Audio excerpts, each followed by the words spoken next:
চেয়েছিলাম যে প্রিন্স মামুন আমার এই একটা ভালো সময় আমাদের পাশে থাকুক, বাট প্রিন্স মামুনের হাত ধরেই তো আমার সোশ্যাল মিডিয়াতে আসা। এবং আসলে যদি ব্যক্তিগত সম্পর্কের কথা নিয়ে আসি এখানে, তাহলে এটাই খুব স্বাভাবিক ব্যাপার ছিল যে আমার আশাটাই হয়েছে ওনার কারণে এবং ওনার হাত ধরে। অবদানটা কিন্তু আমি ভুলে গেলে আমি কিন্তু অকৃতজ্ঞ হয়ে যাব। আমি তো আসলে অকৃতজ্ঞ হতে পারি না ওনার সাথে। প্রথমেই সরি বলে নিচ্ছি এতটা লেট করে আসার জন্য। এটার কোনো এক্সকিউজ হইতে পারে না, বাট এক্সকিউজ করতে হবে আমাকে। আজকে রাস্তায় অনেক জ্যাম ছিল, এছাড়াও একটা ব্যাপার ছিল যে আমি সামহাও আসতে চান নাই, এটা নিয়ে একটু দেরি হয়ে গেছে। তো আমি আপনাদের কাছে ক্ষমা প্রার্থী।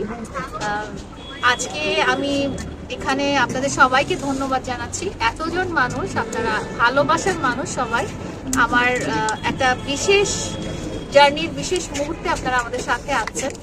চেয়েছিলাম যে প্রিন্স মামুন আমার এই একটা ভালো সময় আমাদের পাশে থাকুক। আপু এখানে আসার সাথে আপনি বললেন যে মামুনকে নিয়ে আসার কথা ছিল, আসলে মামুনকে আপনার ডাকে এখন সাড়া দিয়ে আসবে কিনা? উনি তো আসতে চাইলেন না, বাট আমি কেন ওনাকে চেয়েছি সেটা হচ্ছে যে ডিজিটাল প্ল্যাটফর্ম বা ভার্চুয়াল প্ল্যাটফর্ম, আমি যেটা বলতে চাই সেটা হচ্ছে যে ডিজিটাল প্ল্যাটফর্ম বলেন বা সোশ্যাল মিডিয়া প্ল্যাটফর্ম বলেন, এখানে আমার আশাটাই হয়েছে ওনার কারণে এবং ওনার হাত ধরে। উনি না থাকলে এই সূচনাটা কখনোই হতো না, এই স্টার্টটা কখনোই হতো না। তো এই আজকে এরকম একটা মাইলস্টোন টাইমে ওনাকে দিয়ে আমি আসলে উদ্বোধনটা করাতে চেয়েছিলাম। ওনাকে হাম্বল রিকোয়েস্ট করেছিলাম যে উনি যেন আসেন, বিকজ এটা আমার জীবনে একটা বড় একটা মুহূর্ত এবং আমার মনে হয় কন্টেন্ট ক্রিয়েটরদের জন্য এটা একটা মাইলস্টোন। মামুনকে এখানে আনার জন্য 3 ঘন্টা সাংবাদিকদের বসে রাখছেন আপনি? না, এটা আসলে শুধু ওনাকে আনার জন্য 3 ঘন্টা বসিয়ে রাখিনি। রাস্তায় আপনারা জানেন যে আজকে কিছু একটা সংঘর্ষ হয়েছে, যেটার কারণে রাস্তা কিছুটা ব্লক আছে। তো এটার জন্য আসলে মামুনের জন্য আপনি কয় ঘন্টা বসেছিলেন? না, কয়েক ঘন্টা না, ওনাকে আমি রিকোয়েস্ট করেছি, বাট উনি আপনাকে কি বলেছে মামুন? উনি আসতে রাজি হয়, কিছু বলেনি। তো আপনি কি কষ্ট পেয়েছেন? আসলে যদি ব্যক্তিগত সম্পর্কের কথা নিয়ে আসি এখানে, তাহলে এটাই খুব স্বাভাবিক ব্যাপার ছিল যে উনি আসবেন না, এটাই স্বাভাবিক। এর পরবর্তী সময় কি আবার নতুন কোনো উদ্যোগে বা নতুন কোনো কিছু হলে কি মামুনকে ডাকবেন নাকি এখনই? যেটা হচ্ছে যে সোশ্যাল মিডিয়া বা ডিজিটাল প্ল্যাটফর্মটা যেটা বললাম, এটার সূচনা যেটা, সেটা তো আজকেই হলো।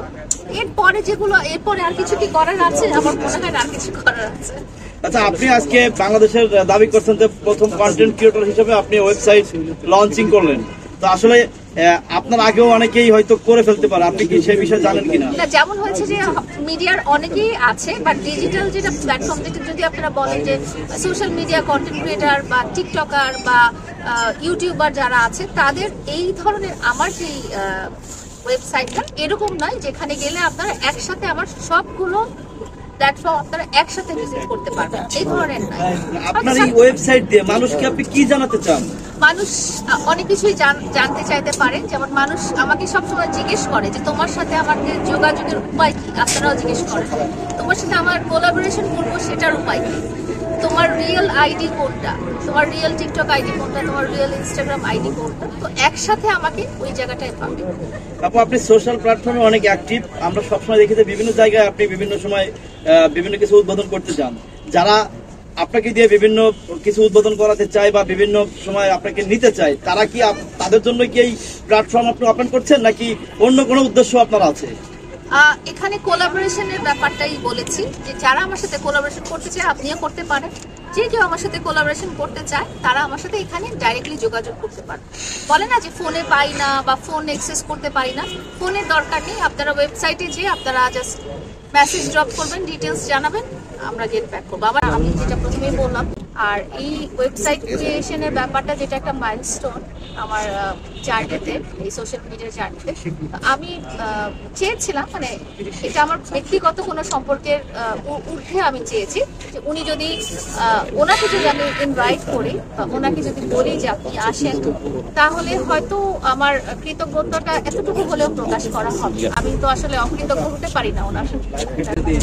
দেখা যায় একটা মামলা চলমান থাকা অবস্থায় আপনি একজনকে আবার ইনভাইটেশন দিয়েছেন, কিভাবে, মানে সৎসাহস কিভাবে, সুযোগটা আপনি কিভাবে তৈরি করলেন পেলেন? আমার মনে হয়েছে যে মামলার জায়গায় ব্যক্তিগত সম্পর্কের জায়গায়। আর সোশ্যাল মিডিয়াটা যেহেতু তার কাজের ক্ষেত্র, এই কাজের ক্ষেত্রটা আসলে আলাদা। সবকিছুর মধ্যে একটা লাইন টানতে হয়, পার্সোনাল রিলেশন এবং কাজের ক্ষেত্রের মধ্যে একটা লাইন টানতে হয়, তাহলে আসলে জিনিসটা ব্যালেন্সড হয়। আমি যদি আরেকটা বিষয় বলি, বেশ কিছুদিন ধরে সোশ্যাল মিডিয়ায় দেখা যাচ্ছে আপনি অনেককেই টিকটক শিখাচ্ছেন, এই বিষয়টা যদি ক্লিয়ার করতে হয়। না, আমি টিকটক কাউকে শিখাচ্ছি না, লোকজন আমাদের কাছে প্রমাণ আছে, লোকজন আমাকে টিকটক শিখাচ্ছে। আপনাদের যে বন্ধু বান্ধব আমার সাথে টিকটক করেছেন, তারা আমাকে সফল টিকটকার মনে করেছেন। ইতিমধ্যে মিথুন নামে একজন, তিনি কিন্তু দাবি করেছেন তাকে পুরো টিকটক আপনি শিখাচ্ছেন, এই বিষয়ে কি বলবেন? এই বিষয়ে আমি বলবো যে উনি আমাকে ওই সম্মানের জায়গায় নিয়ে গেছেন, উনি আমাকে সফল টিকটকার মনে করেছেন এবং ওনার ধারণা হয়েছে যে উনি হয়তো আমার কাছে টিকটক শিখতে পারবেন। এটা ওনার ব্যক্তিগত ধারণা। তো যে কোনো কিছু পজিটিভ, যে কোনো কিছু শেখার ব্যাপারে আমি আগ্রহ প্রকাশ করবো। আপনি যদি আসেন, আপনাকেও নিয়ে আমি চেষ্টা করতে পারি, সমস্যা নেই।